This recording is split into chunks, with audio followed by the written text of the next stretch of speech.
네, 만나서 반갑습니다. 물리의 코드를 짜맞추다 코드유얼 피직스 김동우입니다. 네, 오늘은 2026학년도 고등학교 3학년 또는 이제 N수 재수생들을 대상으로 치루어진 9월 평가원 모의고사 물리학 1에 대해서 해설 강의를 진행해 보고자 합니다. 네, 일단 전반적으로 좀 총평을 먼저 진행하려고 하는데요. 여러분들이 느끼시기에 난이도를 먼저 설명을 하면은 제가 생각했을 때는 난이도적인 측면은 중 정도 되지 않았을까라고 생각을 해봅니다. 근데 아마 여러분들이 체감하시는 난이도는 중상 정도로 아마 체감을 하셨을 것 같아요. 왜 그러냐면 전반적으로 일단 역학의 난이도가 매우 내려갔죠. 역학이 엄청 쉬워졌어요. 여러분 16번이나 17번이었나? 그죠? 17번이나 19번 같은 게 분명 어려운 역학으로 출제가 됐어야 되는데 굉장히 쉽게 출제가 됐죠. 어렵지 않게 출제가 됐습니다. 대신 이제 난이도를 올린 파트가 어디였어요? 비역학의 난이도를 끌어올렸죠. 그래서 비역학의 난이도를 끌어올리면서 여러분들이 이제 얼마나 비역학을 완벽히 대비하고 있는가라는 게 점점 중요해지고 있다는 걸 다시 한번 상기시켜주는 모의고사라고 할 수 있겠습니다. 그래서 여러분들이 느끼시기에는 여러분들은 당연히 어려운 역학 20번을 버려야 되지 18번을 버려야 되지 라고 생각을 하고 있는 동안 평가원은 역학 쉽게 낼 테니까 비역학 한번 맛봐봐 라고 낸 거죠. 그쵸? 그래서 아마 여러분들 이번에 오답률 1위를 봐도 오답률 1위가 14번이에요. 근데 이 14번이 열역학이란 말이에요. 열역학. 근데 열역학이 오답률 1위다? 굉장히 이례적인 현상이죠. 그쵸? 열역학이 오답률 1위 하기 정말 어렵습니다. 근데 열역학이 오답률 1위고요. 특상이 오답률 3위야. 3위. 특수상대성 이론이 오답률 3위란 말이에요. 그러니까 비역학에 대한 대비가 더 필요하겠구나라는 거에 대해서 다시 한번 체감할 수 있겠고요. 그 다음에 18번과 20번에 전자기학이 출제됐죠. 그렇죠? 18번은 자기장 문제가 출제됐고 20번은 전기력 문제가 출제됐습니다. 그래서 이제 전기력과 자기장에 대해서 최근에 어렵게 된 기조를 아직까지도 유지하고 있다라고 파악할 수 있겠죠. 그러니까 전자기 3대장이라고 하죠. 전기력, 자기장, 전자기 유도만큼은 완벽하게 이제 어려운 문항까지도 해결할 수 있게 대비를 해야겠구나라고 생각을 하시고 18번과 20번은 특히 전기력과 자기장의 그래프를 정확히 해석할 수 있니? 라고 물어보고 있잖아. 그쵸? 그러니까 그래프의 특징들도 완벽히 이해하고 있어야겠구나라는 거를 이번 모의고사를 통해서 얻어가시면 되겠습니다. 그래서 보시면은 14번 열역학을 제외하고 1페이지에서 3페이지까지는 정말 무난했어요. 정말 무난했어요. 그래서 진짜 평이 그 자체. 특이한 문제가 없었어요. 14번 빼고. 아까 특수상대성 이론 몇 번이었지? 특수상대성 이론이 12번인데 12번도 앞끝 뒤끝 문제가 그냥 살짝 작년 수능에 비해 어렵게 출제된 정도였죠. 그냥 작년 수능의 변형 문제라고 보셔도 무방하다는 겁니다. 대신 이제 4페이지에서 약간 힘을 줬죠. 어떻게? 전자기학을 강화함으로써 역학 말고 전자기학에서 애들이 헤맬 수 있게 새로운 형태로 약간 문제제의 형태를 조금 새롭게 해버리니까 여러분들이 느끼시기에는 조금 더 이제 배치적 난이도라고 해야 되나? 약간 문항 배치를 통해서 체감 난이도를 상승시키는 모의고사다라고 할 수 있겠네요. 오케이?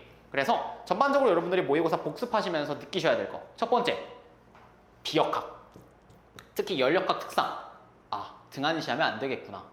열역학 여러분들 유형별 공부를 대부분 안 하잖아. 그쵸? 여러분들 이 시기쯤 되면은 실무 푸는데 급급하죠.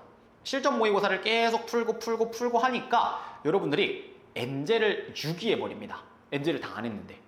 그러면 안 돼. 왜냐면 엔제는 그 유형만 관련된 문제들을 한 번에 몰아서 풀게 되잖아. 그치? 내가 열역학 파트를 공부해야 되면 열역학 파트를 몰아서 푼단 말이야. 거기서 얻어가는 장점들이 있고요. 실전 모의고사는 여러분들이 시간 분배를 어떻게 함으로써 내가 30분 이내에 이 20문제를 정복할 수 있는가에 대해서 연습하는 거잖아.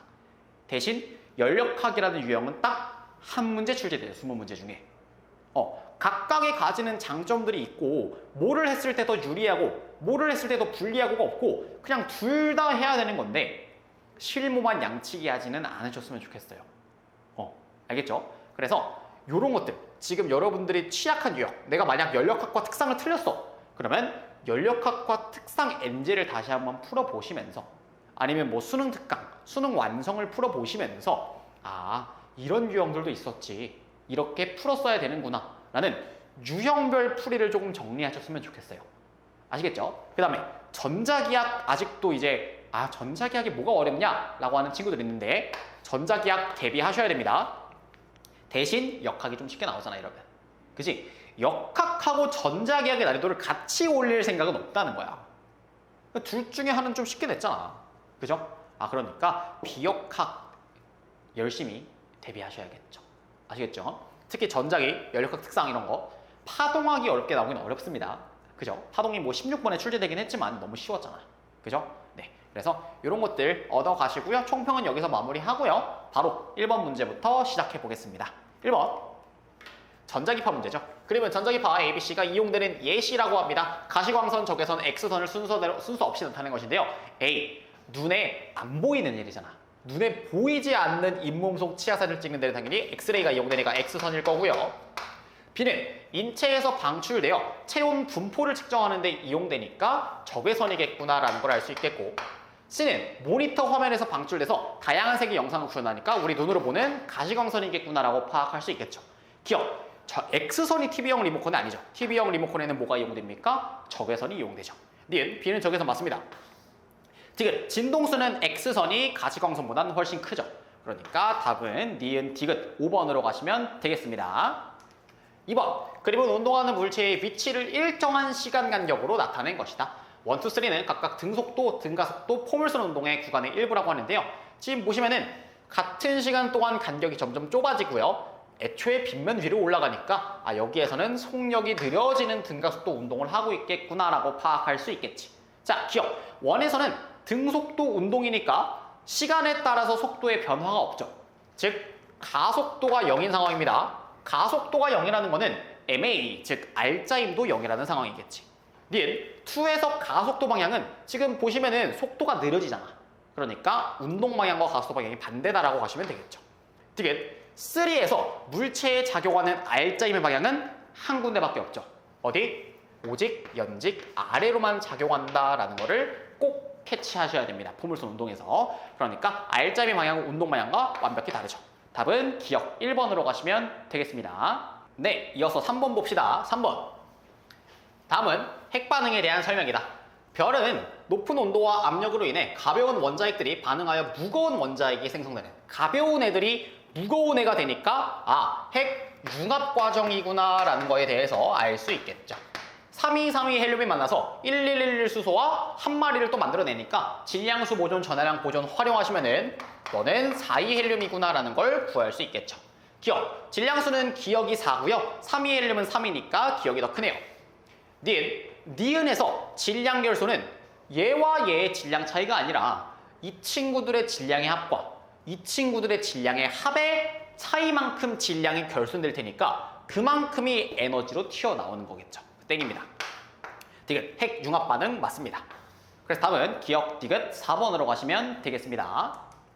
4번, 그림은 원자 XY에서 방출되는 빛의 스펙트럼에 대해 학생 ABC가 대화하는 모습을 나타낸 것이다.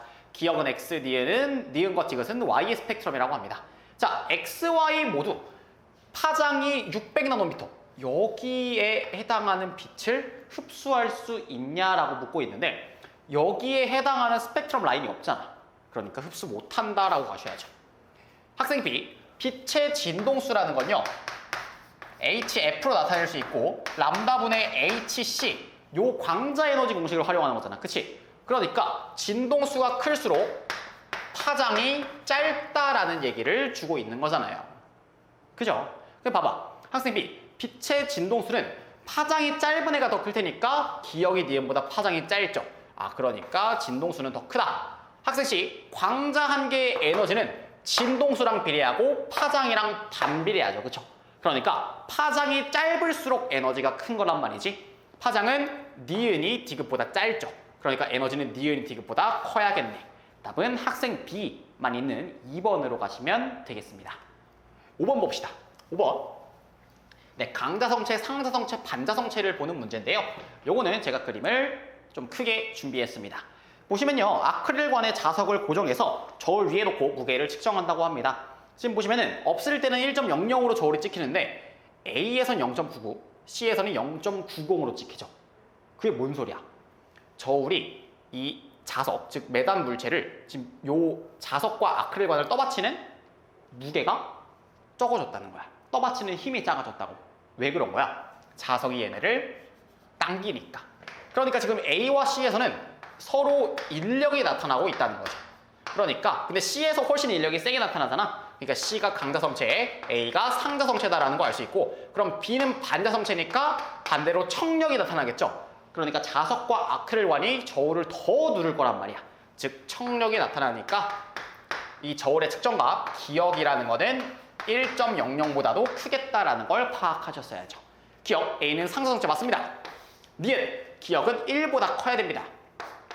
즉 나에서 C를 매달았을 때 C와 자석 사이에는 서로 당기는 인력이 작용한다는 걸 알 수 있겠죠. 답은 기억 디귿 4번으로 가시면 되겠습니다. 네, 1페이지는 정말 무난했어요. 그쵸? 네, 정말 무난하게 출제가 됐다. 6번 그림은 속력이 같고 플러스 X방향으로 진행하는 파동 A, B의 시간 T는 0일 때의 변이를 위치 X에 따라 나타낸 것이다. T는 0 이후 X는 1m에서 처음으로 1.5m의 변이를 가질 때가 1초라고 합니다. 잘 봐. 얘 오른쪽으로 진행하는데 그럼 처음으로 1.5m인 지점이 X는 1m까지 올 때 1초 걸린대. 즉 1초 동안 몇 미터 진행한 거야? 1m 진행한 거죠. 맞죠? 근데 두 마리 속력이 같으니까 둘 다 속력은 1m/s라는 거 알려주고 있고요. 지금 파장은 각각 A의 파장은 4m, B의 파장은 2m를 지키고 있죠.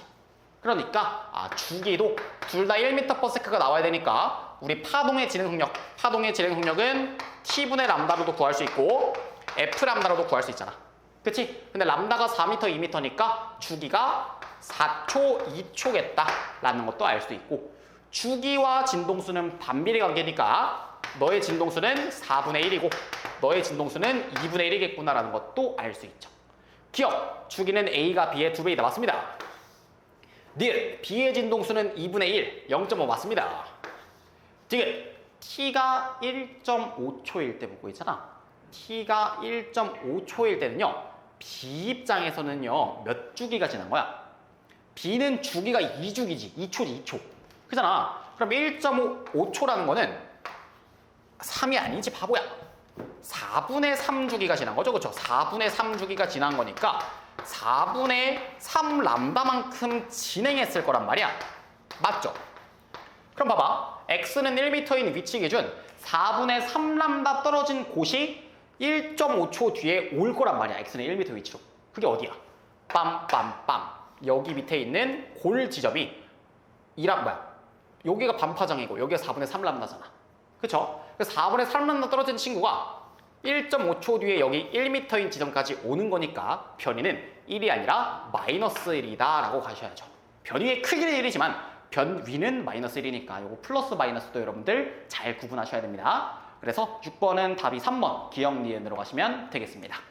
네, 7번 봅시다. 7번 그림 가는 스펙만에서 커링 선수가 스톤 A와 함께 운동하다가 정지해 있는 스톤 B를 향해 A를 미는 모습을 나타낸 것이고, 나는 A의 속력을 시간에 따라 나타낸 것으로 구간 1, 2에서의 시간 간격이 각각 0.2초, 0.05초라고 알려주고 있어요. 즉 얘가 밀 때와 서로 충돌할 때의 충돌 시간을 알려주고 있는 거지. 그치? 자, 근데 우리 평균 힘이라는 건 걸린 시간분의 운동량의 변화량으로 구할 수 있었죠. 그쵸? 요거를 활용해야겠다라는 걸 알 수 있겠다. 그쵸? 근데 A가 지금 구간 1, 2에서 각각 걸린 시간이 0.2초, 0.05초라고 했으니까 걸린 시간의 비율은 4대 1이구나라는 걸 알 수 있겠죠. 그럼 운동량의 변화도 보자. 이때는 속력이 0.2만큼 변했고요. 이때는 속력이 0.9만큼 변했어요. 그쵸? 근데 A의 질량이 바뀔 일이 있니? 없죠.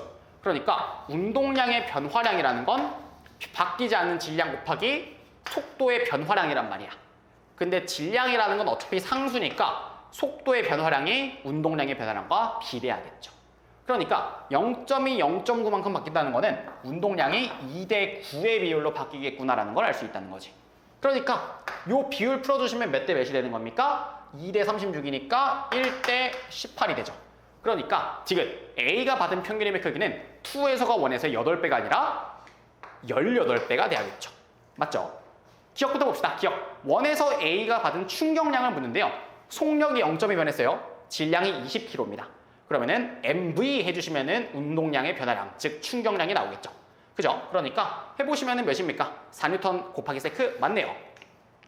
니은 A와 B가 충돌한 직후 B의 속력을 묻고 있잖아. 그치? 근데 잘 봐봐.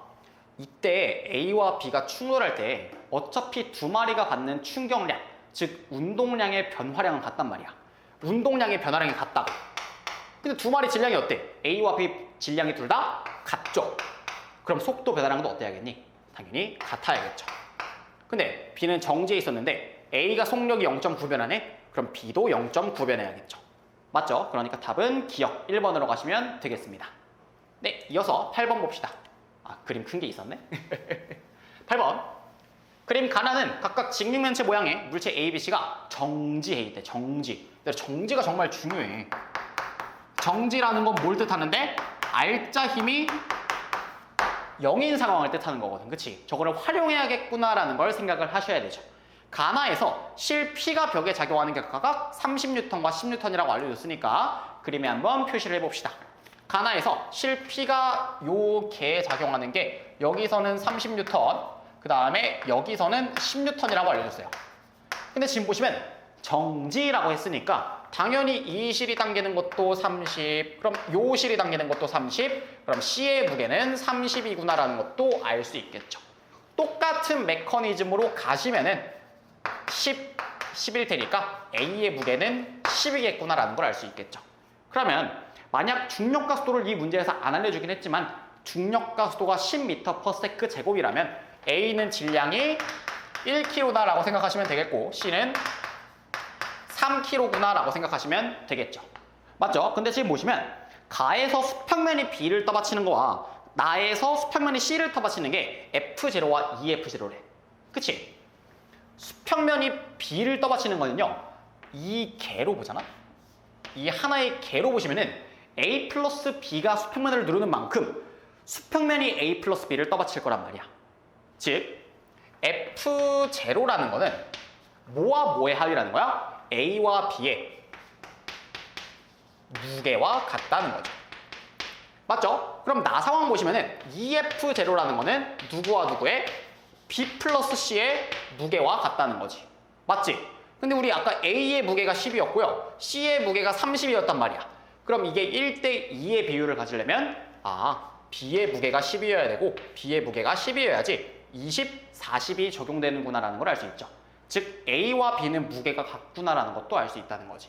그러니까 F0가 10 플러스 10이니까 너가 20N이구나라는 것도 알 수 있겠죠. 오케이? 기억. 가에서 A가 B를 누르는 거의 반작용은 뭡니까? B가 A를 떠받치는 거죠. 땡. 니은 F0는 20 맞습니다. 디귿. 질량은 C는 30이고요. B는 10인 거 보니까 C가 만약 3kg라면 B는 1kg겠죠. C가 B의 3배겠습니다. 답은 니은 2번으로 가시면 되겠네요. 오케이. 이어서 9번 봅시다. 9번 전반사 문제입니다. 전반사 이게 연면 입사각의 최대각이라는 문제인데 요거 조금 잘하시면 좋을 것 같아요. 요게 여러분들 발길이라고 하면 좀 그런가? 앞길을 막을 수도 있어, 전반사가. 왜냐면은 전반사가 옆면 입사각이 커질 때 그때 이 굴절각이 어떻게 되는가에 대해서 정확히 암기하고 계셔야 돼요. 좀 크게 볼 건데 지금 보시면은 우리 상대 굴절이라는 게 N1분의 N2라고 배웠단 말이야. 그치? 근데 절대 굴절률과 속도는 반비례 관계이기 때문에 V2분의 V1이라고 쓸 수 있고 V는 F람다에서 내질이 변하더라도 진동수는 불변하기 때문에 람다와 비례한단 말이야. 근데 너가 사인 R분의 사인 I로 똑같다라는 게 뭐였어? 이게 스넬의 법칙이었잖아. 그치? 너가 항상 두 매질 간의 차이에선 일정하더라라는 게 스넬의 법칙이었잖아. 그치? 근데 어차피 우리가 보는 입사각과 굴절각의 최대각은 90도란 말이야. 그치? 입사각과 굴절각의 최대각은 90도라고. 그러니까 만약 사인 값은 0도에서 90도 범위 이내에서는 각도가 증가하면 값이 증가하는 구조를 가지잖아. 그러니까 입사각이 커지면은 당연히 굴절각도 커져야 되는 관계를 갖는 거고요. 만약 입사각이 작아지면 굴절각이 작아지는 관계도 가져야 되는 거야. 아시겠죠? 요게 굉장히 중요하다고. 알겠지? 문제 읽어봅시다. 문제 9번. 그림 가나와 같이 단색광 P를 각각 매질 A, B에 입사각을 똑같이 입사시킨대. 그치? 세타 제로 똑같이 입사시켰어. 근데 지금 보시면은 가에서 P는 A와 C에서 전반사고요. 나는 일부 굴절, 일부 반사래. 그치? 그러니까 만약 C가 빠른 매질이라고 하면은 지금 A와 C에서는 전반사를 했고 B와 C에서는 전반사를 못했다라는 걸 일단 첫 번째 아셔야 되는데 잘 봐봐. 근데 똑같이 세타 제로로 입사했잖아. 그치? 잘 봐봐. 그러면은 굴절각이 요렇게 되는 경우랑 굴절각이 이렇게 되는 경우를 비교해볼까? 잘 봐봐. 만약 공기와 A 간에 여기 써보자. 공기와 A 간에 굴절률 차이가 컸으면 당연히 똑같은 입사각일 때 굴절각이 커져야겠죠. 바보. 굴절각이 작아져야겠죠. 왜 그런 거야? 지금 보시면은 가다가 둘 다 어쨌든 법선 쪽으로 꺾이는데 더 많이 꺾여야 될 거 아니야. 공기와 A, 공기와 B 중에 두 마리의 속력, 공기와 B 중에 두 마리의 속력 차이가 많이 나면 많이 날수록 굴절률 차이가 많이 나기 때문에 더 많이 꺾여야 되니까 요 굴절각이 작아질 거라고. 그치? 굴절각이 작아지게 되잖아? 그럼 무슨 일이 발생하냐면 A와 C, B와 C 저 경계면에서의 입사각이 증가하죠. 봐봐. 가다가 더 많이 꺾였지? 더 많이 꺾이는 입사각이 이때고요. 가다가 별로 안 꺾이면 입사각이 이거밖에 안 돼. 그러니까 더 많이 꺾여야 입사각이 커진다는 거야. 경계면에서의 입사각이 커진다는 거는 전반사에 유리한 조건이 된다는 거죠. 그쵸? 그거를 활용하는 문제니까 지금 보시면은 세타 제로로 가다가 더 꺾였으니까 A와 C의 경계면에서 전반사 하는구나. 가다가 덜 꺾였으니까 전반사를 못하는구나 라는 거에 대해서 파악하셔야 된다는 거죠. 그럼 봐봐. 가다가 더 꺾였다며 너가. 그러니까 두 마리의 속도차가 공기와 A의 속도차가 공기와 B의 속도차보다 훨씬 많이 나는구나. 그러니까 A가 만약 느리고 느린 매질이라면 B는 그냥 느린 매질이겠다라고 판단을 하셔야 된다는 거죠. 왜? 똑같은 세타 제로로 입사를 했으니까. 오케이? 자, 봅시다. 기억. 굴절률은 A가 B보다 크다. A가 더 느리니까 맞죠? 니은 세타 1과 세타 2 물어보는데 아까 봤잖아. 얘가 더 많이 굴절됐으니까 요 입사각이 커질 거란 말이야. 그러니까 세타 1이 더 커야죠. 지금 나에서 P가 B와 C의 경계면에서 전반사하게 하려면은 이 입사각을 키워야 된단 말이야. 그치? 입사각을 키워야지만 요 입사각이 세타 2보다 커져야지만 전반사 할 수도 있단 말이야. 그치? 그러면 입사각이 커진다는 건, 요 입사각이 커진다는 건 여기에서의 굴절각은 작아지는 거죠. 그러면 입사할 때 입사각도 작아져야겠죠. 즉 세타 제로보다 작은 각으로 입사를 시켜야지 전반사 할 수 있는 조건이 된다는 겁니다. 그러니까 지금 나에서 P가 B와 C의 경계면에서 전반사하게 하려면 세타 제로를 감소시켜야겠죠. 그래서 답은 기억 1번으로 가시면 되겠습니다. 오케이. 요 전반사 문제가 얘들아 지금 오답률을 내가 안 써놨네. 오답률을 안 써놨는데 난이도가 중으로 배치가 되어 있는 거 봤을 때 여러분들 꼭 이런 것들 틀리지 않을 수 있게 옆면 입사각이 어떻게 되냐에 따라서 어떻게 변하는가 라는 거를 다시 한번 리와인드 하시고 가시면 좋겠습니다. 오케이. 이어서 10번 봅시다. 10번. 네, 역학 운동량과 충격량 문제인데요. 단순한 문제입니다. 그림과 같이 마찰이 없는 평면에서 질량이 각각 라지 M, 스몰 m, EM인 물체 A, B, C가 각각 등속도 운동을 하는데요. A와 B가 먼저 충돌해서 한 덩어리 되고 C와 충돌해서 다 같이 한 덩어리가 된다라고 알려주고 있고 충돌 전 운동량의 크기를 알려주고 있고 A와 C만 운동 방향을 알려주고 있어요. 자, 우리 항상 주의할 게 충돌이라는 건 물리적으로 하나의 사건이란 말이야. 사건이 일어나면 사건마다 그림을 좀 그리세요. 그림을. 어떻게? A와 B가 먼저 박는다니까 두 마리가 한 덩어리가 되고 C는 계속 달려오고 있는 그림 하나. 그 다음에 다 같이 한 덩어리가 돼서 달리고 있는 그림 하나 그리시면 되겠죠. 오케이. 근데 보시면은 C의 속력은 충돌 후가 충돌 전에 5분의 1배라고 알려줬으니까 아 그거를 활용해야겠구나라는 거 참고하시면 되겠습니다. 오케이. 근데 잘 봐볼래? 만약 얘 지금 왼쪽으로 운동량 4P니까 마이너스 4P라고 하자. A 오른쪽으로 운동량 3P니까 플러스 3P라고 하자. 근데 if B의 운동량이 플러스라고 칠게. 그러면은 운동량의 총합 몇이니? 0이죠. 그러면 다 같이 한 덩어리가 돼도 운동량의 총합은 0이어야 되잖아. 근데 충돌 후에 C의 속력이 있다니까?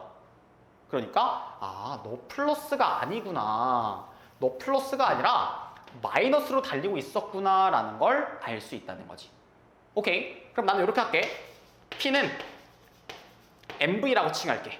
그러니까 B의 속력을 V로 잡겠다는 거야. 근데 너 마이너스니까 왼쪽으로 V로 달리고 있었겠죠. 왼쪽으로 V로 달리고 있었을 거란 말이야. 그치?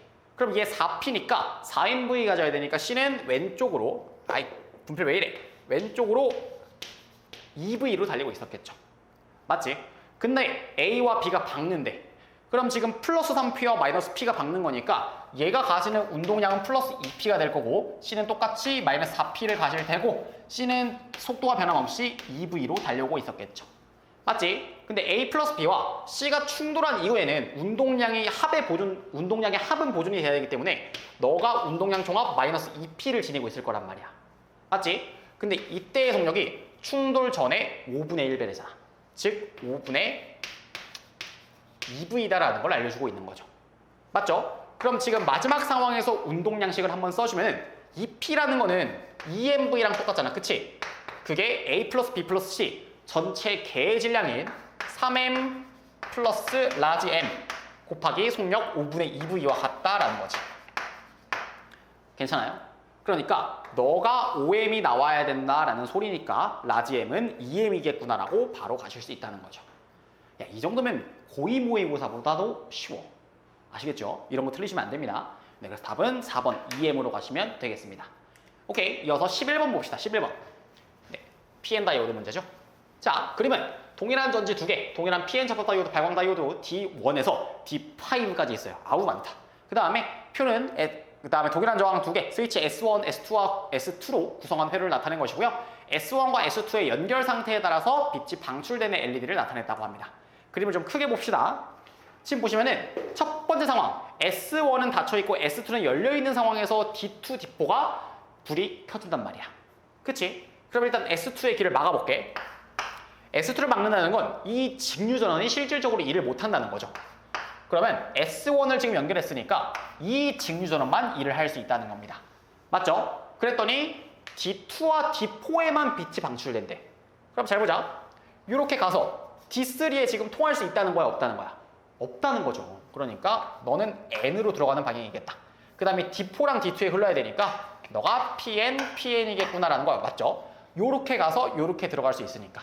근데 봐봐. 얘가 가다가 D5도 통과할 수 있거든? 그치? P로 들어가니까 D5 통과할 수 있는데 D5랑 D1이 흐른데 안 흐른데? 안 흐른데. 그러니까 아 D1에는 못 들어가겠구나. D1이 N쪽으로 들어가야지 끊기겠구나라는 거를 금방 찾을 수 있겠다. 맞죠? 기억, X는 P형이니까 주로 양공이 전류를 흐르게 하는 반도체네요. 니은 지금 이 상황에서 D4는 불이 켜지잖아. 그치? 불이 켜질 때는 당연히 양공은 PN 접합면으로 가까워져야죠. 오케이? 그 다음에 이번엔 그 반대 상황이거든? 반대 상황도 한번 그려보자. 이번에는 이 직류전은 어떻게 해주는 거냐면 S1을 끊어버린대. S1을 끊어버리고 S2를 연결시켜준다는 거죠. 그쵸? 그럼 한번 따라가 봅시다. 먼저 이렇게 가서 D2 흐를 수 있고요. 그래서 D1으로 흘러서 들어올 수 있어요. 그쵸? 그러니까 D1과 D2는 전기가 흐를 수 있구나 라는 거 파악하시면 되고요. 그 다음에 당연히 D3 흐를 수 있고요. D4도 흐를 수 있는데 야 D4에 흘러가지고 이 마이너스로 어떻게 들어갈 건데? 가다가 길이 막히잖아. 그죠? 그 다음에 D5에는 흐를 수 있겠죠. 이렇게.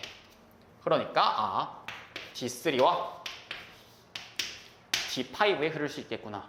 자, 가끔씩 이렇게 생각하는 친구들이 있어요. 선생님, 가다가 이렇게 같이 이렇게 쭉 가서 갈 수 있는 거 아닙니까? 라고 생각하실 수도 있는데 D4에는 못 흘러요. 왜냐면 가다가 얘가 이미 전류가 흐르고 있는 흐름이 있으면은 끼지 못해요. 끼어들기 금지 구간이라고. 아시겠죠? 끼어들기가 안 됩니다. 그러니까 D4에서는 전기가 못 흐르는구나 라고 와서 디귿이 맞다 라고 가시면 되고요. 답은 3번 기역 디귿으로 해결하시면 되겠습니다. 네, 여기까지가 2페이지였고요. 2페이지는 여러분들이 9번 정도만 조금 조심하시면 되는 문제겠구나. 그 다음에 7, 8, 10번 역학 문제들은 최대한 빠르게 비율로서 처리하거나 아니면 미지수를 잘 잡아서 처리할 수 있는 방법을 고민하실 수 있는 문제지였다 라고 생각하시면 되겠습니다. 네, 칠판 정리 좀 하고 이어서 3페이지 12번부터 이어가 보도록 하겠습니다. 네, 이어서 12번 들어가 봅시다. 여러분 이번에 특수상대성 이론이 요 12번이 여러분들 오답률 3이었습니다. 오답률 3이고 정답률이 50%가 안 돼요. 정답률이 42%밖에 안 된단 말이야. 정답률이 굉장히 낮으니까 여러분들 이번 문제를 통해서 앞끝, 뒤끝이 의미하는 게 무엇인가에 대해서 작년부터 강조돼 왔잖아. 작년 수능에 나왔잖아. 그러니까 여러분들 앞끝, 뒤끝 꼭 정확히 정확히 공부하시면 좋겠습니다. 봅시다. 그림과 같이 관찰자 A가 탄 우주선이 관찰자 B에 대해 광속에 가까운 속력으로 등속도 운동한다. 지금 깃발 PQ는 B에 대해 정시에 있다고 했으니까 B가 잰 PQ 사이의 길이가 고익 길이가 되겠구나 라는 거는 바로 파악할 수 있겠죠. A는 PQ를 잇는 직선과 나란하게 운동하고요. A의 관성계에서 P가 우주선의 앞부터 뒤까지 가는데 걸리는 시간이 T라고 줬습니다. 그쵸? A의 관성계에서 P가 제일 앞에서 우주선의 앞에서 뒤까지 가는데 걸리는 시간이 라지 T다라고 줬단 말이야. 그쵸? 자, 근데 너네가 이런 걸 좀 착각하는 것 같은데 선생님, 그럼 A가 봤을 땐 자기 자신은 정지해 있으니까 P가 자기 앞에를 통과하고 뒤에를 통과하니까 고유시간이네요 라고 할 수 있다고. 고유시간이 아니죠. 앞끝과 뒤끝을 나눴다는 거는 이 지점과 이 지점이 다른 지점이란 말이야. 그치? 고유시간의 정의는 한 지점에서 두 사건이 일어나는 시간 간격이 고유시간이잖아. 그러니까 얘가 고유시간이 아니다라는 거를 명심하셔야 됩니다. 오케이? 그 다음에 B의 관성계에서, 이번엔 B의 관성계에서 우주선의 길이와 PQ 사이 거리는 L로 같다고 합니다. 그럼 B가 봤을 때 PQ 길이는 고유 길이일 거고요. B가 봤을 때 A가 타고 있는 우주선은 상대 속도가 있으니까 B가 본 요 우주선의 길이는 수축 길이가 되겠죠. 맞지? 그럼 봐봐. 내가 A의 관성계에서 그림을 먼저 좀 그릴 건데 일단 선지 기역은 쉽게 해결할 수 있어요. 기역. A의 관성계에서 PQ 사이 거리는 당연히 수축이 될 테니까 L보다 작겠죠. 니은을 잘 봐봐. 니은. A의 관성계에서 P가 우주선의 뒤를 지나기 전에 Q가 우주선의 앞을 지나냐 묻고 있잖아. 봐봐. A가 봤을 때는 방금 봤듯이 P와 Q 사이 거리가 L보다 작을 거라고. 맞지? 근데 봐봐. B가 봤을 때 우주선의 길이가 뭡니까? L이죠. 그러면 A 자기 자신이 본 자기의 우주선의 길이는 수축되지 않은 길이니까 L보다 클 거란 말이야.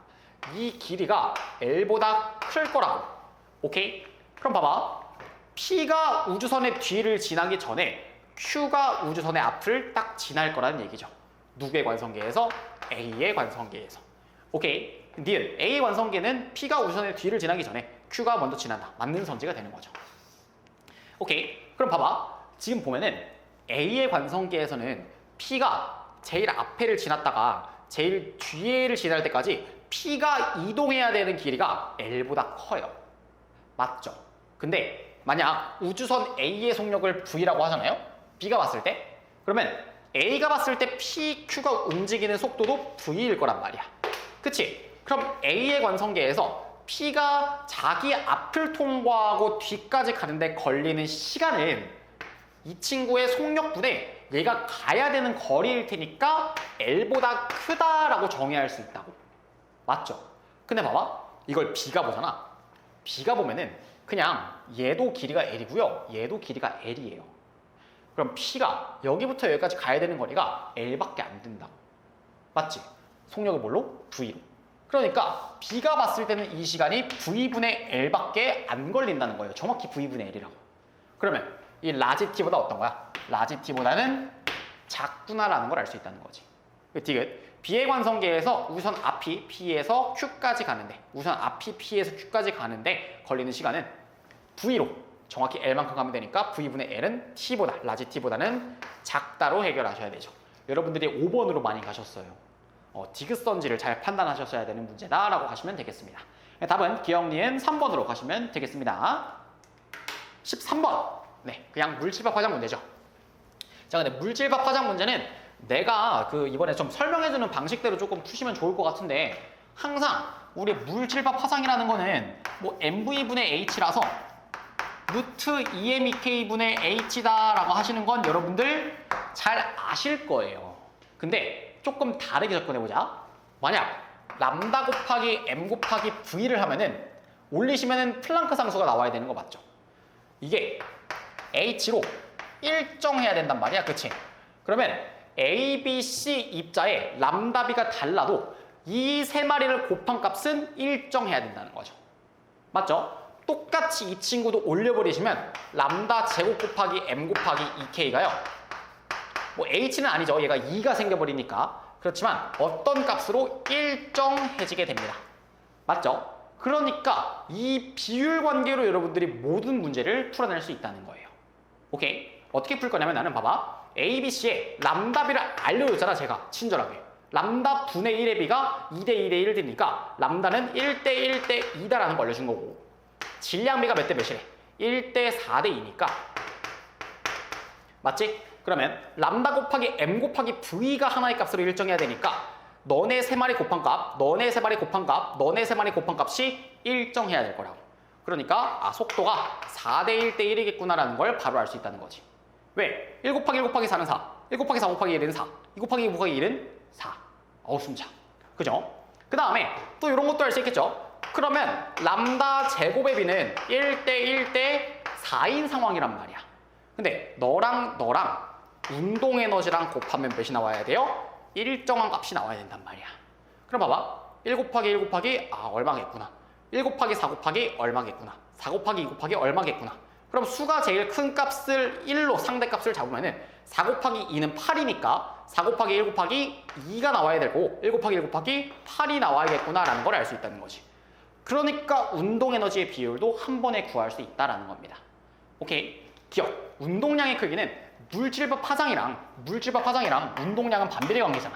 그치? 그러니까 운동량은 A와 B가 같다라고 하셔야 되고요. 니은. 속력은 B와 C가 같죠. 맞습니다. 디귿. 운동 에너지는 A가 C의 8배다라는 사실도 알 수 있겠네요. 그래서 답은 니은 디귿 5번으로 가시면 되는데 이 비율 관계를 활용하셔서 문제를 푸시면은 문제가 얘보다 살짝 어렵게 나와도 충분히 잘 풀어낼 수 있어요. 그러니까 이런 비율 관계 활용하시는 거 조금 익혀두시면 편하겠습니다. 오케이? 자, 이어서 오늘의 오답률 1위 14번을 봅시다. 자, 얘들아, 너네 이거 14번 만약 틀렸잖아? 그러면은 공부를 잘못하신 거예요. 선생님, 아니 나는 공부를 진짜 열심히 했는데 이거 하나 틀렸다고 공부를 잘못했다고 하시는 거는 선생님 그거 너무 막말하시는 거 아닙니까? 이거 그냥 인강이라고 그냥 막말하시는 거 아닙니까? 라고 생각할 수 있는데 이거 문제 너네 이미 푼 적 있어야 돼요. 왜? 봐봐. 얘랑 문제가 다르니? 봐봐. PT 그래프에서 이런 꼴로 돌아가는데 연료율 물어보고 AB 과정에서 뭐 흡수한 열량, 그 다음 부피 이런 거 알려줬잖아. 얘도 봐볼래? PT 그래프에서 저런 꼴로 돌아가고 뭐 DA 과정에서 흡수한 열량 알려주고 연료율 물어보잖아. 완전 똑같죠? 문제가. 숫자만 바뀐 거잖아. 이 문제 무슨 문제일 것 같니? 올해 수능 특강 문제야, 얘들아. 올해 수능 특강, 올해 수특 72페이지 6번에 있는 문제인데 그거를 숫자만 바꿔서 냈다고. EBS 연계를 간접 연계가 아니라 직접적으로 연계해줬다고. 근데 여러분들이 만약 요거를 틀리셨다면은 수능 특강을 안 풀어본 학생들이 대부분이겠죠. 그쵸? 여러분 수특이랑 수원에 문제 별로 없어요. 문제 많이 없단 말이야. 그러니까 꼭 수능에 들어가기 전에는 수특이랑 수원은 한 번씩 풀어보셨으면 좋겠어요. 선생님 저는 진짜 시간이 없어요. 너무 물리에 그렇게까지 수특 수원까지 언제 다 풀어요 하면은 3점 문제라도 풀어봐. 3점 문제. 수특 수원에 2점 문제, 3점 문제로 나눠져 있단 말이야. 그래서 3점 문제라도 꼭 풀어보시길 권장합니다. 또 수능 완성 같은 경우에는 여러분들 제가 올려놓은 강의가 있잖아요. 그쵸? 지금 수능 완성은 제가 1강부터 15강까지 다 찍어놨잖아. 이번에 수능 완성도 연기됐단 말이야. 9번이랑 여러분들 9번이랑 몇 번이었니? 9번이랑 17번이 수능 완성 연기란 말이야. 그러니까 여러분 충분히 수특하고 수원에서 연기가 되니까 수특하고 수원에 있는 문제들 등한시하지 맙시다. 아시겠죠? 이거 꼭 알아가셔야 됩니다. 14번. 그림의 열기관에서 일정량의 이상기체가 상태 A, B, C, D, A를 순환하는 동안 압력 PT 그래프를 줬대. PT 그래프. 근데 A, B, C, D는 등적 과정이라고 줬고요. 부피가 일정한. A에서 기체의 부피가 V0인 걸 줬어. 그럼 첫 번째로 접근하실 거는 뭐예요? PV는 T랑 비례한다. 즉 P 곱하기 V 값이 T0랑 비례하겠구나라는 걸 찾아낼 수 있다는 거지. 1PV0, V0가 1T0랑 비례하는구나. 숫자까지 맞춰줬잖아. 근데 A, B 등적이니까 너도 부피는 V0. 그 다음에 C는 절대 온도가 3T0죠. 그럼 2P0에다가 2분의 3V0를 곱해줘야지 3P0, V0가 되니까 3T0겠구나라는 거 알 수 있고, 그럼 CD도 등적이니까 D가 2분의 3V0의 부피니까 1P0 곱하기 2분의 3V0면 2분의 3P0, V0죠. 그러니까 D의 온도가 2분의 3T0겠구나라는 것도 알 수 있다는 거지. 오케이? 중요하죠? 마지막. AB 과정에서 기체가 흡수한 열량은 2분의 3이다 라고 알려주고 있어. 그러니까 마지막은 뭐 하라는 거야? Q는 델타 U 플러스 WP를 채워라 라는 거지. 선생님, PV로 전환해서 풀어도 됩니까? 돼요. 상관없어. PV로 전환해도 되는데 이 문제는 굳이 PV로 전환을 안 해도 풀 수 있다고. 잘 봐봐. AB, BC, CD, DA 과정을 볼게. 자, 여기까지는 너네들도 잘 했을 거라고. 근데 지금부터 이 표를 채우는 과정을 여러분들 잘 보셔야 됩니다. 지금 보시면 AB에서 흡수하는 게 2분의 3 P0 V0니까 P0 V0 빼고 그냥 숫자로만 써볼게. 2분의 3 먹는데. 근데 일 안 하지. 등적이니까. CD도 일 안 하지. 맞지? 그럼 내부 에너지가 2분의 3 증가했단 말이야. 그치? 근데 지금 내부 에너지가 2분의 3 P0 V0만큼 증가했는데 이 온도라는 거는 여러분들 내부 에너지랑도 비례하잖아요. 그쵸? 온도가 몇 T0로 변했어요? 1T0로 변했죠. 그 1T0만큼 변할 때 2분의 3만큼 내부 에너지가 변하는구나 라는 걸 준 거란 말이야. 아시겠죠? 여러분들 물2에 있어서 잘 많이 배우지 않겠지만 뭐 이런 내용도 있어요. 내부 에너지가 2분의 3 NRT다 라는 뭐 이런 공식도 있단 말이야. 그 공식을 이렇게 다른 방식으로 이렇게 비율 관계로 적용할 수 있는 거를 여러분들한테 알려주고 있다는 거지. 그쵸? 봅시다. 그럼 BC에서 온도 몇 변하니? 똑같이 온도 T0 변하죠. 그러니까 내부 에너지 변화량 2분의 3으로 똑같겠다라는 거 알 수 있다는 거야. 오케이? 선생님 1은요? 1의 정의가 또 뭐였어? 1은 압력 곱하기 부피의 변화란 말이야. 그치? 압력 뭘로 일정해? 2P0로 일정하고요. 부피 얼마 변해요? 2분의 1 V0 변하죠. 그러니까 1은 1P0 V0만큼 하겠구나라는 것도 알 수 있지. 플러스 1. 그러니까 열량을 2분의 5 먹는군요 라고 가실 수 있다는 겁니다. 오케이. CD는 온도가 몇 변해요? CD는 온도가 2분의 3 변합니다. 그쵸? 이거에 대해서 2분의 3 변한다고. 그럼 2분의 3에 2분의 3을 곱해주시면 4분의 9만큼 내부 에너지가 변화하는구나. DA는요? 2분의 1 변하죠? 이거에 대해서 2분의 1 변하니까 마이너스 4분의 3이겠구나 라는 거 알 수 있죠. 다 더해보시면 0 나오죠. 지금 잘하고 있구나라는 거 알 수 있다는 거야. 봐보자. 그 다음에 DA 과정에서는 부피가 똑같이 2분의 1 변하는데요. 이번에 압력이 몇이야? 압력이 P0잖아. 맞죠? 그러니까 이를 마이너스 2분의 1만큼 받는구나라는 걸 알 수 있죠. 부피가 감소했으니까. 그러니까 여기는 4분의 9고 여기는 4분의 3에다가 4분의 2니까 4분의 5구나라는 사실을 알 수 있죠. 맞죠? 근데 구하라는 게 뭐니? 열효율 구하래. 그럼 열효율이라는 거는 내가 전체 흡수한 거분의 R자 1로 구하면 되는데 흡수한 게 요거 두 마리네요. 요거 두 마리. 그치? 흡수한 게 2분의 8. 즉 4만큼 흡수를 합니다. 2분의 8이니까. 근데 전체 2란 거 보면은 1에서 2분의 1 빼니까 내 R자 1은 2분의 1이다 라는 거 알 수 있는 거잖아. 그치? 그럼 4분의 2분의 1이구나 라는 걸 준 거니까 열효율은 1번 8분의 1로 체크하시면 되겠죠. 오케이? 요 문제 중요하다. 우리 수능 특강도 똑같은 문제야. 완전히 똑같은 문제고 정말 숫자만 바꾼 겁니다. 그러니까 여러분들 수특수한 꼭 등한시하지 마시고 푸시는 게 중요하겠습니다. 아시겠죠? 예, 그래서 요거는 1번 8분의 1로 처리하시면 되겠습니다. 네, 넘어갑시다. 15번 전자기 유도입니다. 전자기 유도. 뭐 요거는 작년 수능보다는 문제가 조금 쉽게 출제됐죠. 굳이 1, 2, 3의 방향을 구하지 않고도 풀 수 있는 문제였습니다. 좀 크게 봅시다. 그림과 같이 한 변의 길이가 2D인 정삼각형 금속고리가 XY 평면에서 플러스 X로 등속도 운동을 하면서 균일한 자기장 영역 1, 2, 3를 지난다고 합니다. 1, 2, 3에서 자기장 방향은 XY의 수직이고 2, 3에서 자기장의 세기가 같다고 줬어요. 맞죠? 2와 3 영역에서 세기가 같다라고 줬다고. 맞죠? 그 다음에 그 표는 금속거리에서 얘가 움직일 때 유도전류를 물어보고 있다고 합니다. 지금 보시면 D만큼 걸쳤을 때는 얼마만큼 걸치는 거냐면 요만큼 걸친 상황이잖아. 그치?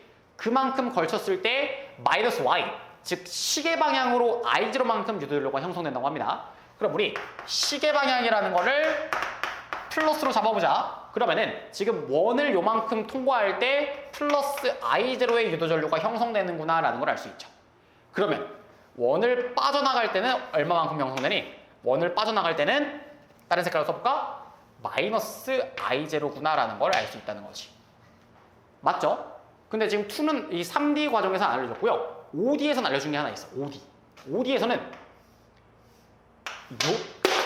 요렇게 걸친단 말이야. 도선이. 그치? 그럼 지금 시간당 자속의 변화가 있는 구간은 요 네모, 이 네모와 이 네모밖에 없죠. 두 네모는 면적이 똑같습니다. 근데 잘 생각해봐. 면적이 똑같은 상황에서 자기장의 세기도 동일한 상황에서 하나는 마이너스 Y를 유도하고 하나는 플러스 Y를 유도했으면 합성 자기장이 0이 돼야 될 거 아니야. 그쵸? 근데 지금 합성 자기장이 뭐래? 플러스 Y, 위로 가는 반시계 방향으로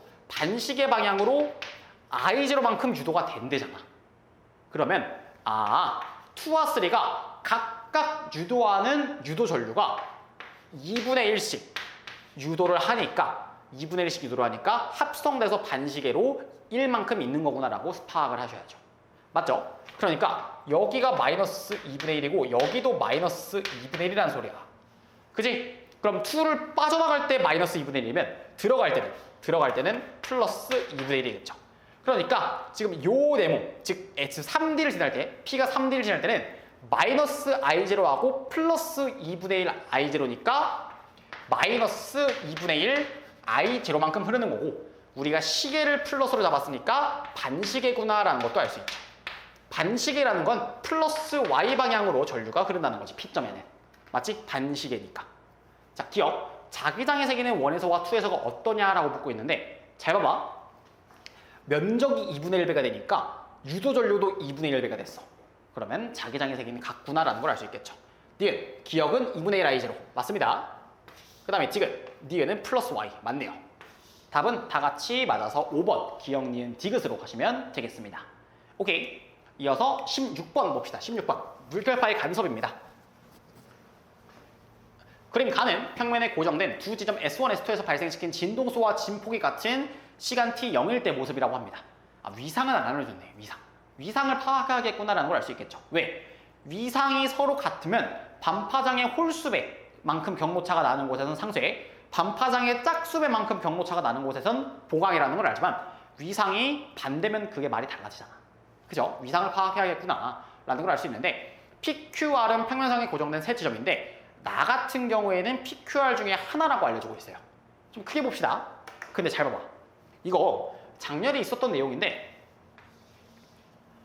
처음에 변이가 0이야. 봐봐.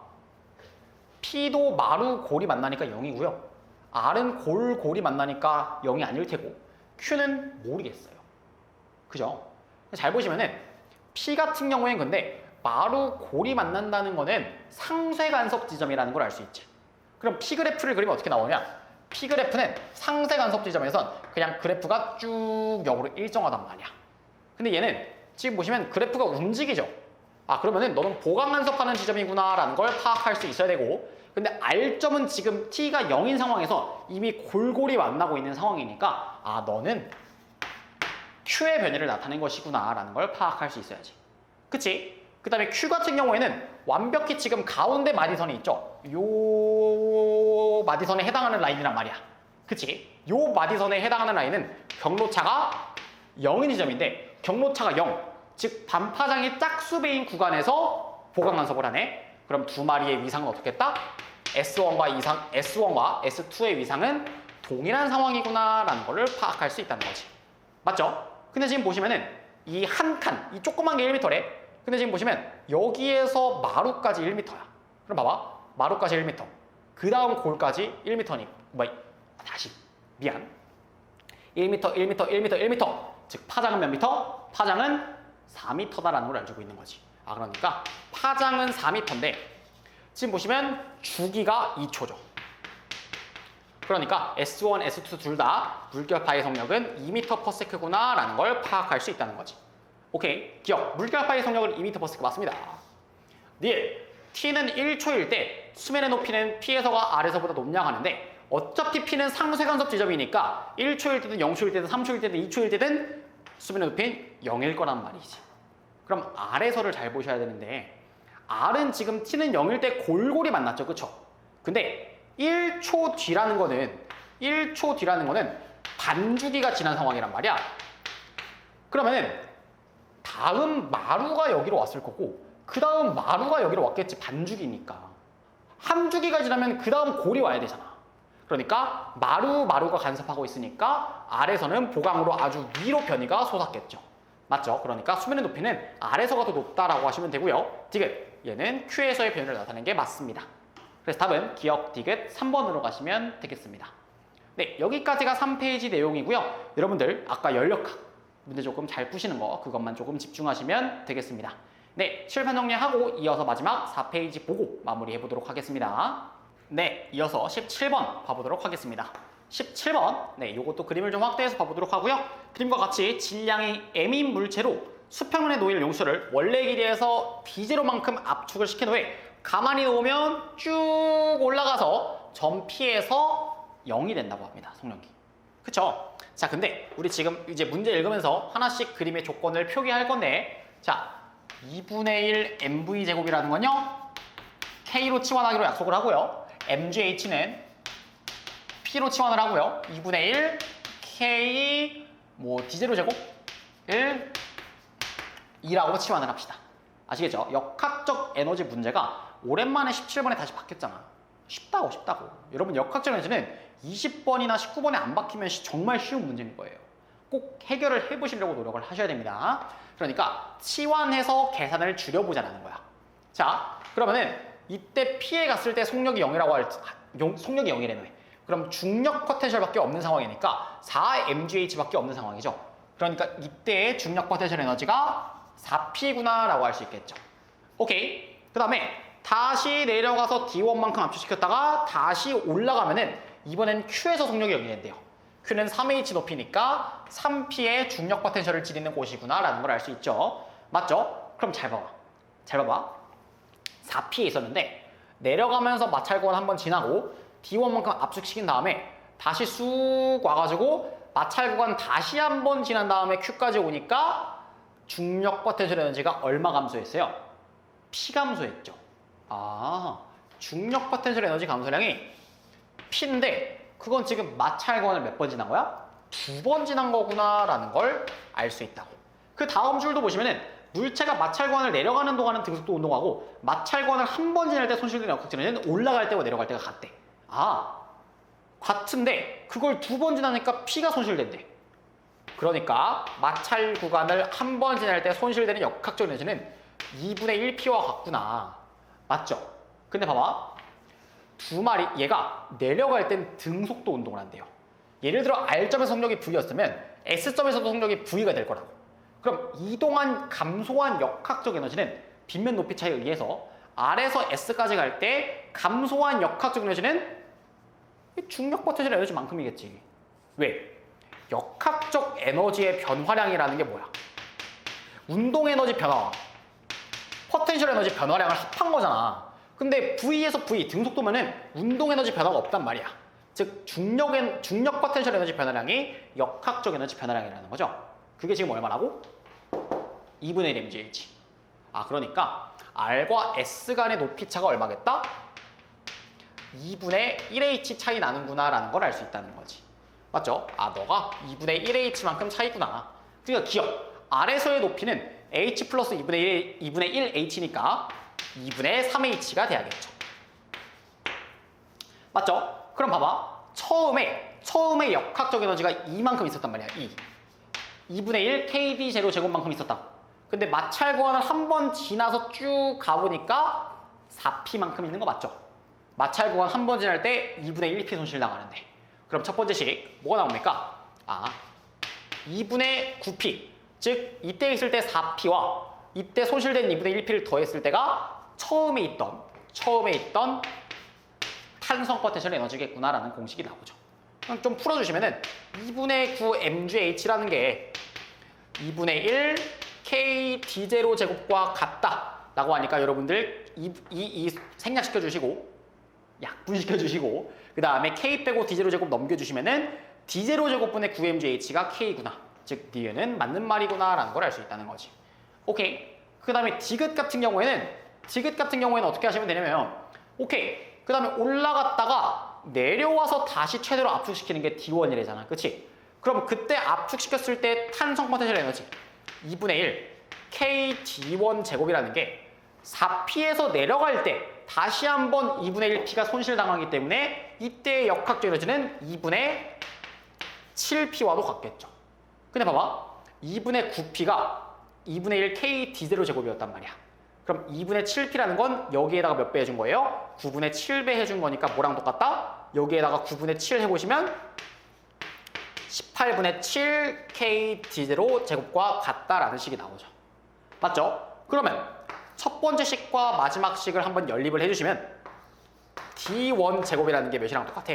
9분의 7 D0 제곱과 같다라고 할 수 있잖아. 그러니까 D1은 3분의 루트 7 D0다. 라고 어렵지 않게 가실 수 있죠.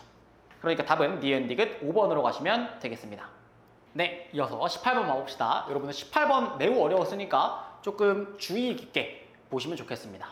근데 여러분들이 전류에 의한 자기장을 공부하실 때 좀 한 가지 기억하시면 좋을 만한 내용이 있는데 최대한 묶을 수 있는 도서는 묶으시는 게 좋아요.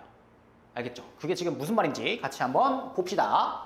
자, 그림 가와 같이 XY 평면에 가늘고 무한히 긴 직선 노선 ABC가 고정되어 있는데 A와 B에는 각각 세기가 I0인 애가 흐르고 C에는 I0인보다 큰 전류가 흐른다고 줬습니다. 그쵸? 그 다음에 그림 나는 마이너스 2D에서 2D인 구간의 ABC의 전류에 의한 자기장을 나타낸 것으로 X는 0과 X는 D에서 자기장의 세기는 각각 B0와 0이라고 줬습니다. 그 다음에 수직으로 나오는 방향이 양이라고 줬어. 봐봐. 근데 마이너스 2D 쪽으로 엄청 다가갈수록 마이너스 2D로 다가갈수록 누구랑 가까워지니? B랑 가까워지거든? 그랬더니 엄청 나오는 게 유발되죠. 맞죠? 그러니까 B는 이 방향으로 흐르니까 나오는 걸 유도하겠다라는 걸 알 수 있고요. 그 다음에 두 번째로 A와 C에 대해서 이제 살펴볼 차례인데 자, 계산을 통해서 구할 수 있어. 구할 수 있는데 조금 더 좋은 팁을 드릴게요. 잘 봐봐. 이간격과 이간격을 좀 보시는 게 중요해요. 선생님, 그게 왜 중요한가요? 라고 한번 잘 봐봐. 여기는 B랑 이 정도밖에 안 가까워졌는데도 거의 무한대로 발산하려고 하죠. 맞죠? 근데 봐봐. 여기는 A와 C에 이만큼이나 가까워져야지 무한대로 발산하는 거잖아. 그치? 그러면 뭘 알 수 있냐면 A와 C가 유도하는 전류에 의한 자기장은 더 가까워야지만 똑같이 무한대로 발산된다는 거잖아요. 맞죠? 그러니까 A와 C를 만약 전류를 합쳐 생각하면은 그게 I0, 즉 B의 전류보다 작기 때문에 더 가까워져야지만 왜? 자기장의 세기는 거리분의 전류와 비례하잖아. 그러니까 거리가 가까워야지만 똑같이 자기장이 무한대로 발생된다는 거는 얘네가 유발하는 전류의 세기가 작다는 거거든. 그럼 봐봐. A와 C가 둘 다 들어가는 걸 유발하면 되는 거야, 안 되는 거야? 안 되는 거죠. 근데 결론적으로 들어가는 쪽으로 무한대로 발산되긴 하잖아. 그럼 봐봐. 어차피 얘네가 이렇게 쭉 가까워질 때는 A와 C에 의한 거리가 같단 말입니다. 근데 C의 전류의 세기가 더 크잖아. 근데 쭉 가면 갈수록 들어가는 걸로 유발이 무한대로 되잖아. 그러니까 C는 꽂는 거를 유발하는 거, 들어가는 걸 유발하는구나. 근데 A까지 들어가는 걸 유발해버리면 만약 이 그래프가 이쪽으로 가셔야지. 그치? 더 거리가 멀어도 무한대로 발산할 수 있잖아. 근데 그게 아니라는 거는 A는 나오는 걸 유발하는구나 라는 걸 주고 있다는 거죠. 오케이? 근데 자, 내가 이렇게까지 지금 열심히 설명했는데 문제를 푸는데 방향이 전혀 쓸모가 없어요. 전혀 쓸모가 없다. AC 저렇게 지금 내가 방향 정해는 놨지만 저렇게 다 차단은 놨지만 전혀 필요가 없어. 왜? 왜 그러냐면 내가 방금 얘기한 말 중에 하나 힌트가 있는데 어차피 D든 0이든 마이너스 D든 마이너스 2D든 플러스 3D든 A와 C로부터 떨어진 거리가 계속 같아요. 맞죠? 그러니까 나는 이렇게 보자는 거야. 자, 0과 D 관계를 줬으니까 저 X는 0일 때와 X는 D일 때를 각각 볼 건데 누구와? A와 C를 하나로 본 것과 B가 유발하는 자기장을 보겠다는 거야. 오케이? 이게 굉장히 중요합니다. A와 C를 뭘로 보겠다고? 하나로 합쳐서 보겠다고. 알겠죠? 왜? 어차피 2D에 있든 D에 있든 0에 있든 간에 얘네가 거리가 같거든. 그럼 사실상 이렇게 합쳐가지고 두 마리의 전류가 I0보다 작다라는 걸로 그냥 하나의 도선으로 보겠다는 거지. 근데 C가 더 세니까 들어가는 방향으로 유도하겠다 라는 것까지 생각을 해서 보겠다는 거죠. 오케이, 그럼 잘 봐보자. 자, 요 거리 있지, 요 조그만한 거리 하나, 그게 지금 보시면은 뭐 요 D랑 D 해가지고 뭐 루트 몇이다 할 수 있는데 굳이 그렇게 하지 말고 그냥 L이라고 표기하자. L이라고 표기하자. 그럼 얘는 몇 L이야? 2L, 3L, 4L, 5L. 이거 너네 너무 잘 알잖아. 맞죠? 그죠? 그럼 지금 보시면은 자, 처음에 D가 0일 때, D가 0인 상황에서 좀 더 크게 써볼게요, 요거를. 자, X는 0일 때와 X는 D일 때를 볼 건데 A와 C가 유발하는 걸 한번 보자. A와 C가 유발하는 걸 이때 전류를 모르니까 I'이라고 내가 줄게. I'. 아시겠죠? 그러면은 지금 X는 0에 있을 때는 2L만큼 떨어져 있는 상황입니다. 그쵸? 2L만큼 떨어져 있을 때 얼마를 유발한다는 거야? I'만큼 전류에 의한 자기장을 유발하겠죠. 근데 누가 더 세니까? A, C 중엔 C가 더 세니까 어느 방향으로? 들어가는 방향으로 유도하겠다. 그러면 B는요? B도 보시면은 지금 요만큼 떨어져 있을 테니까 2L만큼 떨어져 있습니다. 근데 저 친구는 I0만큼 나오는 걸 유발하는 거죠. 이거 합친값이 몇이다? B0다라는 겁니다. 어느 방향으로? 나오는 방향으로. 오케이, 첫 번째 구했고요. 두 번째, X는 D인 상황으로 봅시다. X는 D일 때는요, A와 C로부터는 한 칸 떨어져 있습니다. 맞죠? 그러니까 L분의 I'으로 들어가는 걸 유도할 텐데 B로부터는 얼마 떨어져 있냐? B로부터는 지금 보시면은 요만큼 떨어져 있단 말이지. 그럼 얼마만큼이야? 3L만큼이죠. 그죠? 3L. 그러니까 3L분의 I0로 나오는 걸 유발하는 걸 더했더니 0이더라요 라는 거잖아. 맞지? 그러니까 선생님 I'이라는 게 3분의 1 I0와도 같군요 라는 걸 알 수 있잖아. 같군요. 그렇군요. 그럼 여기에다가 다시 넣어보시면요, 저기에다가 3분의 1을 넣게 되잖아요. 그러면 이 친구가 마이너스 2L분의 3분의 1 I0랑 똑같다. 자, 그러니까 지금 B0라는 건 다른 색깔로 쓸까요? 자, B0라는 건 어떻게 구할 수 있는 거야? B0라는 건 여기에서 요거에서 요거를 빼줬더니 나오는 게 B0인 거니까요. 6L분의 3I0에서 6L분의 I0를 빼주니까 나오는 거죠. 그러니까 3L분의 I0와도 같구나라는 걸 알 수 있다는 거지. 오케이. 그럼 이제 물어보는 게 뭐야? X는 3D에서의 상황을 물어보니까 똑같이 하시면 되는데 지금 3D에서는 한 가지만 더 잘 봤으면 좋겠어. 뭘 봐야 되냐면 X는 D인 상황과 3D인 상황이 A 플러스 C로부터 떨어진 거리가 완벽히 같은 원점 대칭 지점입니다. 이 원점에 대해 완벽히 대칭인 점이라고. 그치? 그럼 얘가 유발하는 자기장의 색은 어때? 똑같겠죠. 똑같은 거리 떨어졌으니까. 근데 방향은 반대겠지. 맞죠? 그러니까 얘가 유발하는 게 여기에선 플러스 L분의 I 프라임, 즉 L분의 3분의 1 I0가 되니까 이게 뭐랑 똑같다는 거야? 3L분의 I0랑 똑같다는 거잖아.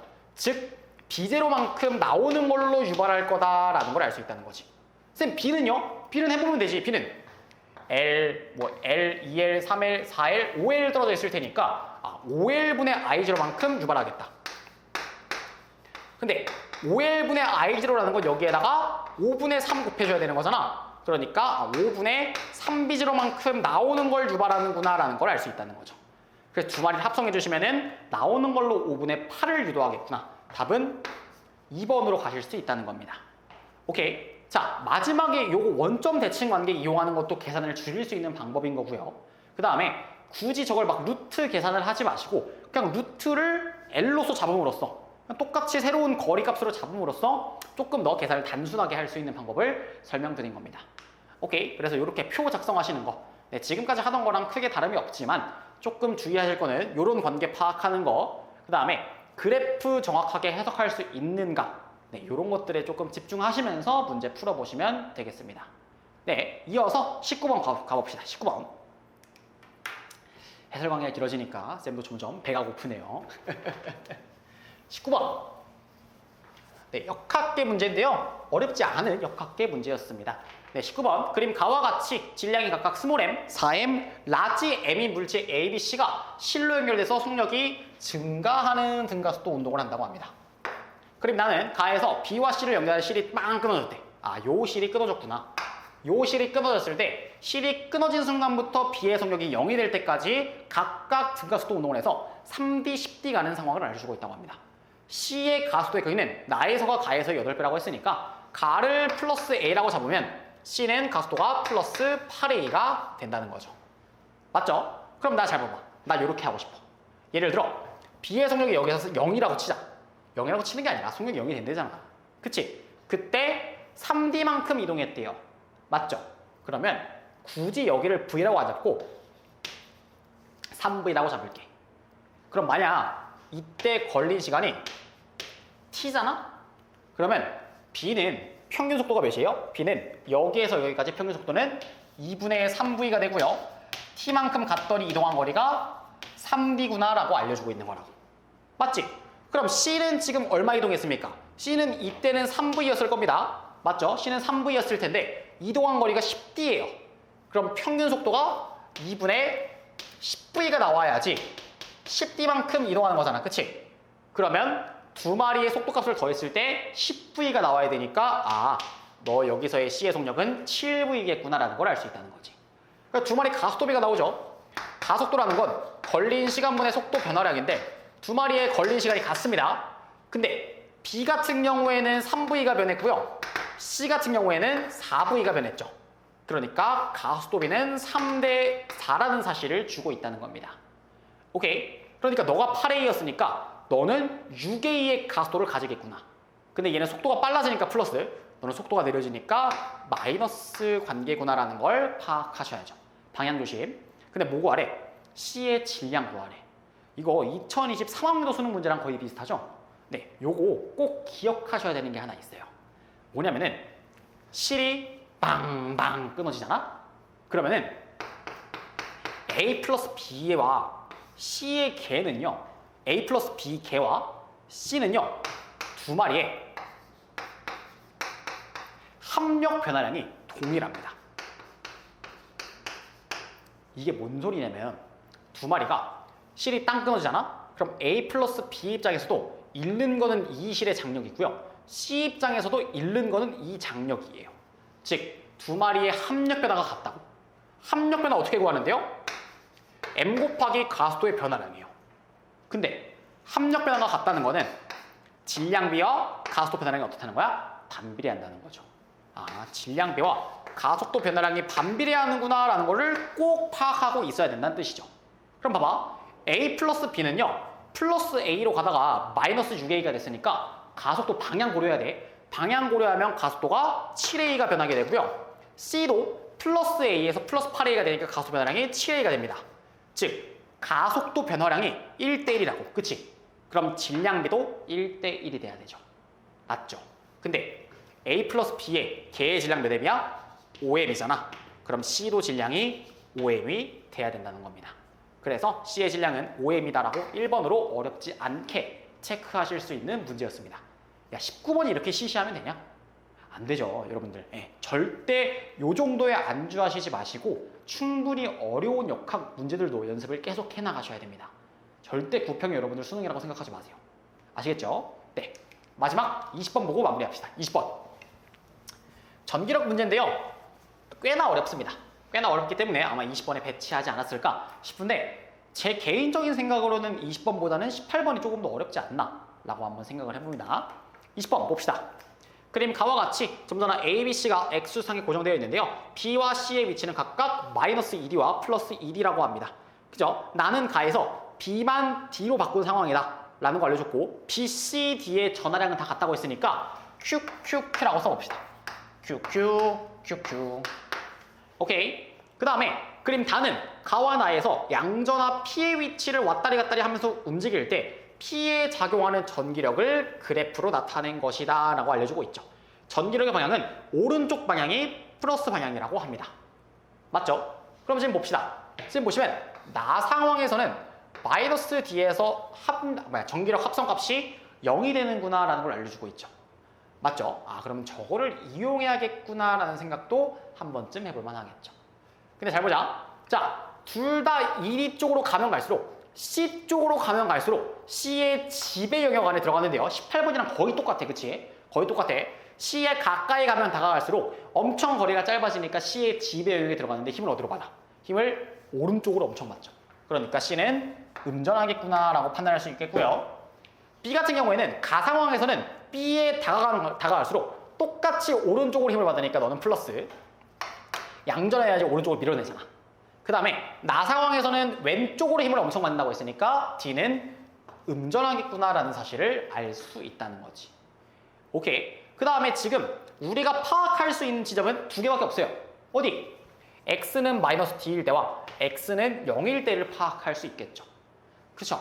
그러니까 두 가지 가지고 문제를 해결하라는 거나 다름이 없는 거지. 맞죠? 근데 둘 중에 지금 어느 상황이 더 특이해? 당연히 이 상황이 더 특이하겠네. 맞죠? 그러니까 X는 마이너스 D에 있을 때는 먼저 봅시다. 오케이. X는 마이너스 D에 있을 때 P가 받는 전기력을 A, C, D로 나눌 수 있겠습니다. 맞죠? 그 다음에 X는 0인 상황에서를 보면 되겠죠. 야, 18번과 다른 게 뭐야? 완전 똑같아. 그죠? 지금 보시면은 X는 마이너스 D에 고정되면요. D로부터 떨어진 거리는 얼마? D고요. C로부터 떨어진 거리는 3D가 되겠습니다. 맞죠? D와 3D가 된다고. 그치? 그럼 3D 떨어져 있을 때 C가 P를 당기는 힘을 F라고 해보자. C가 저 P를 오른쪽으로 당길 텐데 오른쪽을 플러스라고 하면 C가 P를 당기는 힘을 플러스 F라고 하면은 D는 전하량의 곱은 같은데 거리가 3분의 1배가 됐죠. 그럼 거리의 제곱은 9분의 1배가 되니까 전기력은 몇 배가 돼요? 9배가 되겠죠. 근데 왼쪽으로 당길 테니까 마이너스 9F가 되겠지. 맞지? 근데 합성자기장이 된다. 합성 전기력이 0이래. 그러면 A가 오른쪽으로 8F만큼 밀어주고 있구나라는 사실을 알 수 있다는 겁니다. 맞죠? 그러니까 A는 양전하다라는 사실도 알 수 있다는 거지. 괜찮아요? 예. 그 다음에 X는 0인 상황에서도 봅시다. X는 0인 상황에서는 F0만큼 어디로? 오른쪽으로 힘을 받는단 말이지. 그치? 근데 C와 D가 주는 건 어떻게 됩니까? 똑같이 거리가 2D가 되죠. 그쵸? 거리가 2D가 되면 몇이 돼요? 4D제곱분의 전하량의 곱이 된단 말이야. 그치? 근데 우리가 스몰 f로 잡은 값은 9D제곱분의 이 네모 값이었잖아. 그치? 그럼 여기에서 여기로 가려면 몇 배 해주셔야 돼요? 4분의 9배 해주셔야 되죠? 그러니까 C가 주는 힘은 오른쪽으로 4분의 9 스몰 f, D가 주는 힘은 왼쪽으로 4분의 9 스몰 f니까 어쨌든 두 마리에 의한 지금 전기력이 0이 된다는 거야. 맞죠? 그러면 얘가 지금 받는 힘 F0라는 친구는 F0 받잖아. F0. 누구에 의한 거라는 거야? 오직 A에 의한 거라는 거죠. 오케이? 요 상황에 대해서 알 수 있겠다. 괜찮죠? 네, 지금까지는 지금 나 상황을 봤고요. 그 다음 가 상황을 봅시다. 여기가 나 상황. 가 상황은 D 대신에 누가 들어가 있어요? B가 들어가 있죠. 그쵸? 근데 마이너스 D에 놨을 때는 상황이 비슷합니다. 왜? 어차피 전하량의 곱이 다 같다고 했거든. 근데 뭐가 다르니? 방향이 달라지죠. 왜? 마이너스 D에 있으면 B도 얘를 오른쪽으로 밀고 C도 오른쪽으로 당기거든. 그러니까 뿔마였던 게 그냥 뿔로 바뀔 뿐. 맞죠? 그 다음에 A가 주는 것도 똑같겠죠. 맞죠? 이게 지금 X는 마이너스 D에 있을 상황. 이게 지금 몇이라고? 4F0라고 준 겁니다. 맞죠? 그 다음에 X는 D 상황에 있게 되면요. 두 마리의 값은 똑같을 겁니다. 근데 똑같이 방향도 오른쪽으로 열심히 주고 있겠지. 맞죠? 그 다음에 A는 똑같이 오른쪽으로 F0 밀고 있을 거예요. 그랬더니 합성값이 얼마? 2F0다라는 걸 주고 있잖아. 맞죠? 그럼 두 마리 더해보시면은 2분의 9 스몰 f가 되는데 이게 F0와 같다라고 주고 있는 거지. 맞지? 그러니까 스몰 f는 9분의 2 F0와도 같구나라는 정량적인 값까지 구할 수 있다는 겁니다. 오케이. 자, 물어보는 거 좀 봅시다. 기억. 전하량의 크기는 A가 C보다 크다 묻고 있는데 요거는 이 상황에서 보면 알 수 있을 것 같아. X는 D일 때를 봐봐. X는 D래나. 여기 D라고 써놨니 왜? X는 0입니다. 자, X는 0일 때 상황을 보시면요. 누가 봐도 C랑 가깝고 A랑 멀죠. 그죠? 이 상황에선 C랑 가깝고 A랑 먼데 A는 F0만큼 힘을 주고 있고요. C는요. 4분의 9 스몰 f. 즉 여기에다가 2분의 1 배니까 2분의 1 F0만큼밖에 힘을 못 주고 있어요. 맞죠? 그러니까 A가 거리가 더 먼데 A가 주는 전기력이 더 세네? 그럼 전하량은 A가 C보다 크다고 할 수 있겠죠. 니은 가에서 이 상황에서 X는 제로 있을 때 A가 P에 작용하는 전기력은 F0, 그 다음에 B가 P에 작용하는 거는 2분의 1 F0구나 라는 걸 알 수 있으니까 2배가 맞네요. 디귿 나에서 P가 X는 마디에 있을 때 B가 작용하는 거는 마이너스 9F. 근데 우리 아까 2분의 9 스몰 f가 F0라며. 그러면 9F라는 거는 2F0구나 라는 걸 알 수 있겠죠. 맞죠? 그러니까 2F0다가 맞는 선지가 되겠습니다. 답은 5번 기억, 니은, 디귿으로 가시면 될 것 같아요. 네, 드디어 이렇게 고3 2026학년도 구평 해설 강의를 마쳐보도록 하겠습니다. 여러분들 4페이지가 조금 이제 18번과 20번이 굉장히 특이하게 나왔는데 18번과 20번은 여러분들 보셨다시피 완전히 쌍둥이 문제입니다. 쌍둥이 문제. 그러니까 이런 표 채우시는 거, 그 다음에 어떻게 하면 미들수를 제일 적게 잡을 수 있을 것인가에 대해서 조금 고민하시는 시간이 있으시면 좋을 것 같고요. 그 다음에 아까 얘기했지만 특수상승 이런 거와 연력학 틀리지 맙시다. 우리 틀리면 너무 억울하잖아. 그치? 최대한 틀리지 않을 수 있도록 여러분들이 꼼꼼히 학습해서 여러분들 수능에서는 더욱 좋은 점수 받을 수 있었으면 좋겠습니다. 네, 저랑은 이제 또 다음 강의에서 그 다음에 여러분들 수능 완성 강의도 계속 진행되고 있으니까 뭐 수능 완성 강의 확인해 보시면 좋을 것 같고요. 다른 강의에서 또 만날 수 있었으면 좋겠습니다. 네, 오늘 해설 강의는 여기서 마치도록 하겠습니다. 정말 수고 많으셨습니다.